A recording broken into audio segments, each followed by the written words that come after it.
घर से निकलते ही ओ रुको रुको रुको रुको रुको।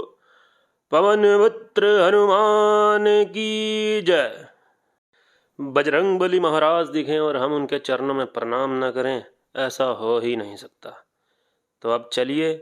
घर से निकलते ही कुछ दूर चलते ही माता का है दरबार। तो दोस्तों, welcome back to my YouTube channel खाना विदोष कपिल। आप सभी का मेरे यूट्यूब चैनल पर स्वागत है। और अभी हम हैं हिमाचल प्रदेश के शक्तिपीठों की सैर पर, और हम जाने वाले हैं 3 शक्तिपीठों पर, जिसमें से एक शक्तिपीठ हम ऑलरेडी कवर कर चुके हैं, चिंतपूर्णी माता। और अभी हम हैं ज्वाला जी। तो आइए चलते हैं, आपको करवाते हैं ज्वाला जी देवी के दर्शन। ज्वाला जी देवी पहुंचने के बाद भरे बाजार के बीचों बीच बने इस बड़े से गेट से हमने की है एंट्री। इन्हीं दुकानों के बीचों बीच बने इस रास्ते से हम चल पड़े हैं ज्वाला जी देवी मंदिर की तरफ। चलते चलते हम बात करेंगे ज्वाला जी देवी मंदिर के इतिहास और रहस्यों की। सबसे पहले मैं आपको बताना चाहता हूँ कि इस रास्ते पर चलते ही हमें दिखाई दी प्रसाद की दुकानें। हर कोई हमें अपनी तरफ बुलाने की कोशिश कर रहा था। हर दुकान पर माता की लटकी हुई लाल चुनरी, ढेरों तरह का प्रसाद और खट्टा मीठा आम पापड़ हमें हर दुकान पर रुकने के लिए आकर्षित कर रहा था। हाथ में 50 रुपए वाली प्रसाद की टोकरी लेकर और बचपन में खाए हुए इन छोटे छोटे गुलाब जामुनों की इच्छा के साथ इन जड़ी बूटियों, फूल और हमारे महादेव का शिवलिंग देखते हुए हम चढ़ गए ज्वाला जी मंदिर की तरफ जाने वाले इस रास्ते पर। दोस्तों, ज्वाला जी शक्तिपीठ हिमाचल प्रदेश के कांगड़ा जिले में स्थित है। ज्वाला जी शक्तिपीठ से चिंतपूर्णी शक्तिपीठ की दूरी लगभग 10 से 12 किलोमीटर की है। यदि आप चिंतपूर्णी धाम के दर्शन करना चाहते हैं तो आप हमारे आई बटन की वीडियो पर क्लिक करके चिंतपूर्णी देवी शक्तिपीठ के दर्शन कर सकते हैं। उस वीडियो में आप यह भी जान पाएंगे कि किस तरह से माता सती के शरीर के 51 टुकड़े इस धरती पर गिरे, जिन्हें आज शक्तिपीठों के रूप में जाना जाता है। और उन्हीं में से एक है ज्वाला देवी। कहा जाता है कि यहाँ पर माता सती की जीभ गिरी थी, इसीलिए यह जगह ज्वाला देवी के नाम से प्रसिद्ध है।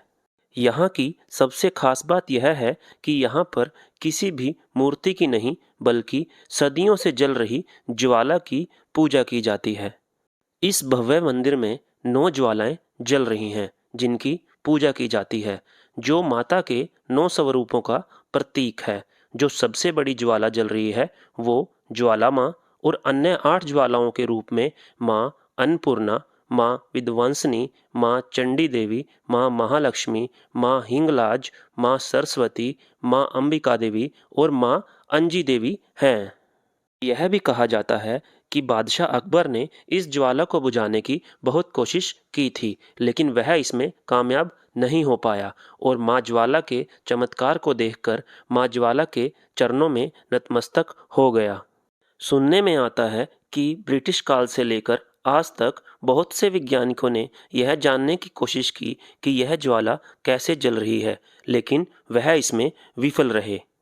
एक लंबी लाइन में माता रानी के जयकारे लगाते हुए हम पहुंच गए मंदिर के मेन दरवाजे तक, जहां माता रानी के बने हुए चरणों को स्पर्श करके और पंडित जी का आशीर्वाद लेकर एक बड़ी सी घंटी को बजाते हुए हम चले गए मंदिर के अंदर ज्वाला देवी के दर्शन करने। कुछ समय के लिए अपनी व्लॉगर जिंदगी से बाहर निकलकर ज्वाला देवी के दर्शन और ध्यान लगाने के बाद हम फिर से अपने कैमरे को ऑन करते हैं। ज्वाला देवी के मेन मंदिर से निकलते ही लोगों को ऊपर चढ़ता देख हम भी अपनी हाजिरी देने पहुंच जाते हैं। एक छोटी सी धूप जलाने के बाद हमें एक खूबसूरत झंडा लहराता हुआ दिखाई देता है। इसके बाद हम मंदिर के चारों तरफ परिक्रमा करने लगते हैं। तो ज्वाला जी देवी के मंदिर के एक कोने पर थोड़ा ऊपर गुरु गोरखनाथ का मंदिर दिखाई देता है, जिसे गोरख डिब्बी के नाम से भी जाना जाता है, जहां आपको उबलते हुए पानी का कुंड दिखाई देगा, लेकिन हाथ लगाने पर ठंडा प्रतीत होगा। इसके बाद मंदिर के सामने इस खुले स्थान से हम पूरे ज्वाला जी मंदिर को अपने कैमरे में समेटने की कोशिश करते हैं। यहाँ स्थापित हर मूर्ति को प्रणाम करते हुए हम पहुँचते हैं इस विश्राम गृह के अंदर, जहाँ माता रानी के विश्राम के लिए एक बहुत ही सुंदर आसन लगाया गया था। एक बड़े से हवन कुंड में अपने हाथों से सामग्री डालने के बाद माता रानी का आशीर्वाद लेकर हम निकल पड़ते हैं वापसी के लिए।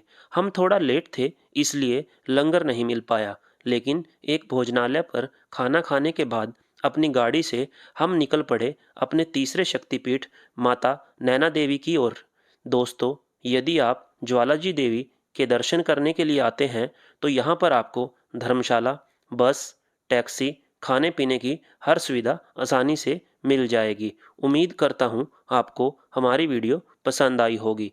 Please subscribe my YouTube channel, video को लाइक करें, शेयर करें और कमेंट करना ना भूलें। इसी के साथ जय माता दी।